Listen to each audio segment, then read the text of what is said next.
Hello everyone, welcome to my YouTube channel English literature zone. आज के video में हम लोग स्ट्रेंज मीटिंग, जो कि विल्फ्रेड ओवन की one of the famous poem है, उसके बारे में पढ़ेंगे। तो चलिए वीडियो शुरू करते हैं।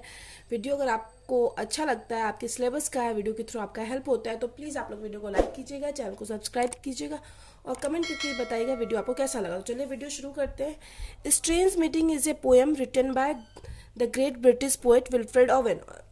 स्ट्रेंज मीटिंग पोएम है जिसको कि महान ब्रिटिश पोएट विल्फ्रेड ओवन के द्वारा लिखा गया है। He was one of the leading poet of the first world war.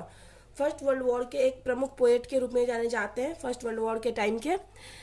He was much influenced by his mentor Siegfried Sassoon. अपने मेंटर गुरु साइफ्रेड सेशन से वो काफ़ी ज़्यादा प्रभावित थे।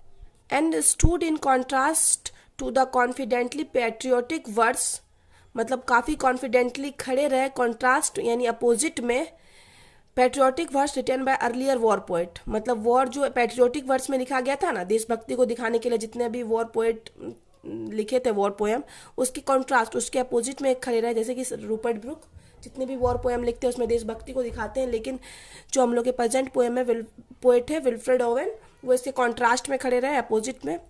Among his best known works, उनके बेस्ट नोन वर्क्स में इसमें most of which they are published after his death, ज़्यादातर जो पब्लिश्ड हुआ उनके डेथ के बाद हुआ, जैसे anthem for doomed youth, futility, spring offensive, insensibility, ये सब। आगे है present poem. Strange meeting was written in year 1918 में लिखा गया एंड पब्लिश्ड इन 1919 में पब्लिश किया गया, आफ्टर अवन्स डेथ, अवन के डेथ के बाद। This poem was written during the time of world war one, world war one के मतलब प्रथम विश्व युद्ध के टाइम यह पोएम लिखा गया था। In this poem Owen describes the horror of war, war के भय को, डर को दिखाते हैं, एंड इट्स फ्यूटिलिटी, और इससे जो बर्बादी होती है उस चीज़ को दिखाते हैं इस पोएम के through. The speaker is a soldier, जो स्पीकर है इस पोएम का एक सोल्जर, सैनिक है, वो डाइज इन वॉर, जो कि वॉर में मर चुका है, and enters in the hell, और एक हेल में प्रवेश कर चुका है, हेल यानी नर्क में। This poem is considered as one of Owen's complex war poem, एक कॉम्प्लेक्स जटिल वॉर पोएम के रूप में अवन की जानी जाती है जो ये poem. The poem is made up of 44 lines, poem है जो टोटल 44 लाइन्स की है, एंड डिवाइडेड इनटू 4 स्टांजा, और जो कि 4 स्टांजा में डिवाइडेड है, ऑफ इर्रेगुलर लेंथ, और जिसका कि लेंथ डिफाइन नहीं है कि एक स्टांजा में कितना लाइन है, ये डिफाइन नहीं है, बट 44 लाइन की पोएम है, बट ये कंफर्म नहीं है कि एक स्टांजा में, हर स्टांजा में इक्वल लाइन हो। अब आगे है when the poet enters into the hell, poet जब हेल में एंटर करते हैं, नर्क में, he is shock to see many soldiers, ढेर सारे सोल्जर्स को देख के बहुत वो शॉक है, अचंभित है, groaning and sleeping in hell, कि ढेर सारे सोल्जर्स को देखे हैं कि कुछ सोल्जर्स दर्द से करा रहा है और कुछ सोए हुए हैं हेल में, नर्क में। Among this soldier, in soldiers के बीच में the poet meets a strange friend, poet एक स्ट्रेंज अद्भुत अपने फ्रेंड से मिलते हैं। The strange man rises with A 1000 fear, strange man जो उठा ना, उसके चेहरे पे ढेर सारा 1000 फियर, हजारों डर थे।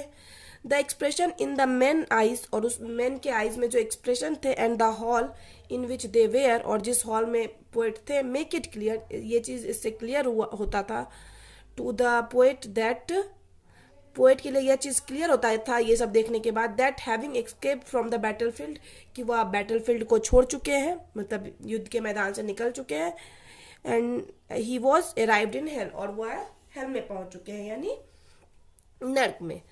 The poet consoles the other that there is no cause for sorrow, poet दूसरे को संतावना यानी कंसोल्स यानी सहानुभूति देते हैं कि ये बोल के कि यहाँ पे जो है ना कोई कारण नहीं है सॉरो का, बट दुख का। बट द अदर रिप्लाई, लेकिन जो दूसरा उनका फ्रेंड है जहाँ जिससे ये हेल में मिलते हैं, वो रिप्लाई देता है दैट एक्सेप्ट, कि इसके अलावा for the lost years of life, कि लाइफ के कुछ साल लॉस्ट मतलब खोने के अलावा, एंड लूज ऑफ होप, और होप को खोने के अलावा, मतलब जो भी आशा थी लाइफ को लेके वो खोने के अलावा, there is no cause for sorrow, और सच में मतलब लाइफ के कुछ साल खोने के अलावा, और जो लाइफ को लेके जो आशा थी, होप थी, वो खोने के अलावा सच में यहाँ पे कोई सॉरो का कारण नहीं है। Rate the dead soldier feels is for all that was left undone on the earth, मतलब जो डेड सोल्जर है, मरा हुआ सोल्जर, वो मतलब रिग्रेट फील करता है जो भी धरती पे अनडन रह गया यानी अधूरा रह गया उसके द्वारा।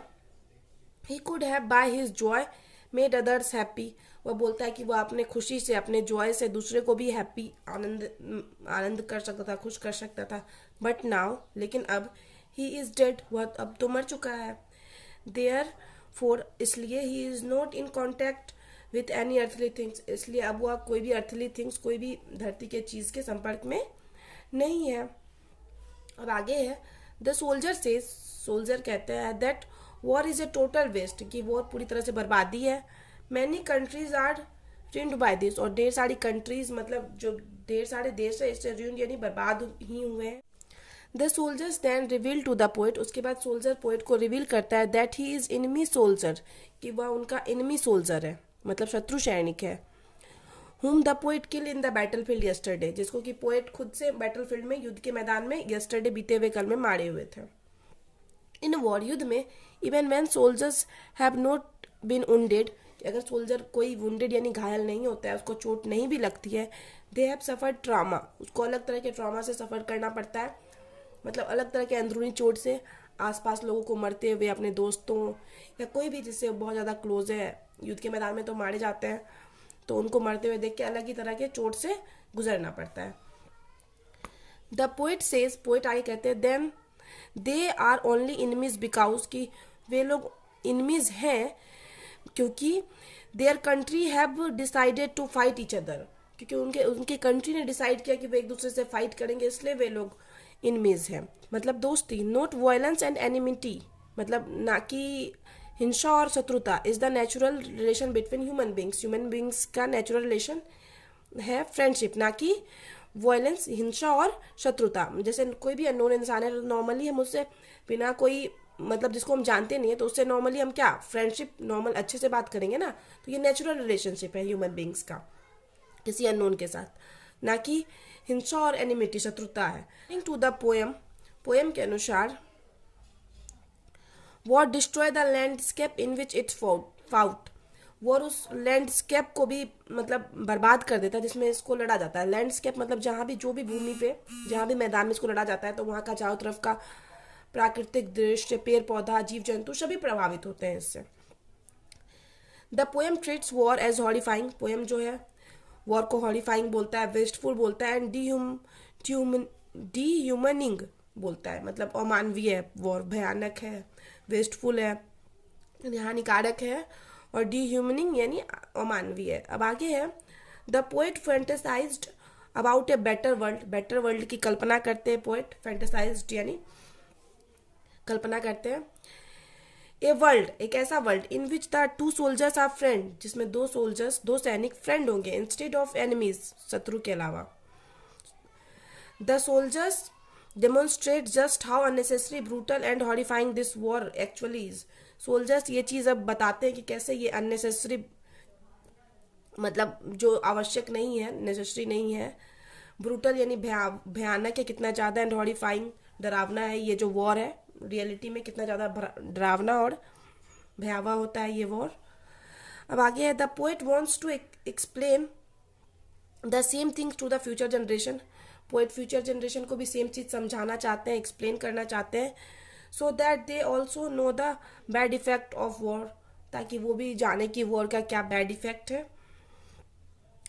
War is neither beneficial for any country, war कभी किसी कंट्री के लिए बेनिफिशियल नहीं रहा है, लाभदायक नहीं रहा है। नॉट फॉर एनी सोसाइटी, ना ही किसी सोसाइटी के लिए, समाज के लिए। नॉट फॉर एनी सोल्जर, ना ही किसी सोल्जर के लिए। देयर फोर, अतः एज फार एज पॉसिबल, जहाँ तक पॉसिबल हो सके, वी शुड ट्राई, हम लोग को कोशिश करना चाहिए, that there is no war, कि युद्ध ना हो, पोएट यही कहना चाहिए। So now we can say that, इसलिए अब हम कह सकते हैं, the poem powerfully convey the argument that war is futile, poem पूरी तरह से सिर्फ इसी बात पे जोर दिए हुए हम कि वॉर जो है फ्यूटाइल है, बर्बादी है, मतलब इससे कोई फायदा नहीं होता है। बट अगेन, लेकिन फिर से, the second world war happened, poet के इतना सब कहने के बाद, इतना सब समझाने के बाद, सेकेंड वर्ल्ड वॉर हुआ, द्वितीय विश्व युद्ध हुआ, millions of people again lost their lives, और उसमें भी ढेर सारे लोग अपना जीवन, लाखों लोग अपना जीवन फिर से गंवाए। देयरफॉर, अतः strange meeting is one of the best poem of Wilfred Owen, Wilfred Owen की one of the best poem है स्ट्रेंज मीटिंग, इन विच जिसमें कि they describes the consequences of war, जिसमें कि वॉर के कंसिक्वेंसेज, दुष्परिणामों को वो डिस्क्राइब करते हैं। तो यहाँ पे वीडियो खत्म होता है। वीडियो अगर आपको अच्छा लगा, वीडियो के थ्रू आपका हेल्प हुआ, तो प्लीज़ वीडियो को लाइक कीजिएगा, चैनल को सब्सक्राइब कीजिएगा और कमेंट करके बताइएगा वीडियो आपको कैसा लगा। तो मिलते हैं नेक्स्ट वीडियो में नेक्स्ट टॉपिक।